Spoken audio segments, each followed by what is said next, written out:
Saviez-vous qu'en France, une partie de vos impôts servent indirectement à financer l'armée israélienne? Une enquête du site d'information Le Média révèle que des dons supposés être utilisés pour des actions caritatives sont détournés à travers la défiscalisation pour financer l'achat de matériel militaire destiné à l'armée israélienne. Dans l'Hexagone, les dons à certaines associations d'intérêt général sont défiscalisables à hauteur de 66%. Cela signifie qu'un don de 100 € permet au donateur de réduire ses impôts de 66 €, ne déboursant ainsi de sa poche que 34 €. Ce dispositif encourage la générosité publique envers des causes humanitaires, sociales ou culturelles.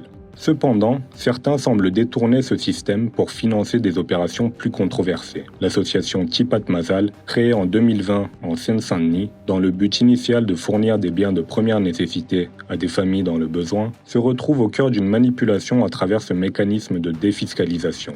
L'enquête du média révèle que les fonds collectés par Kipat Mazal ont été utilisés pour financer des achats militaires destinés à l'armée israélienne. À la tête de ces opérations, un certain Yohan, un franco-israélien spécialisé en sécurité, mobilise les dons collectés pour acheter des équipements militaires. Il admet même contourner la loi israélienne en prétendant que les fonds sont destinés à des civils. Ainsi, grâce aux dons défiscalisés, près de 231 000 € de l'argent des contribuables français ont été utilisés pour acheter des drones destinés à l'armée israélienne, sur un total de 350 000 € de matériel militaire. Les documents administratifs, notamment des certificats fiscaux, CERFA, délivrés aux donateurs qui permettent de défiscaliser leurs dons, ne mentionnent rien de ces achats militaires et justifient au contraire les dons comme étant destinés à des familles démunies, cachant ainsi leur véritable utilisation. Malgré les alertes de certains médias, le ministère des Finances et les autorités locales restent silencieux. En 2016 déjà, la sénatrice Nathalie Goulet avait soulevé la question mais sans succès.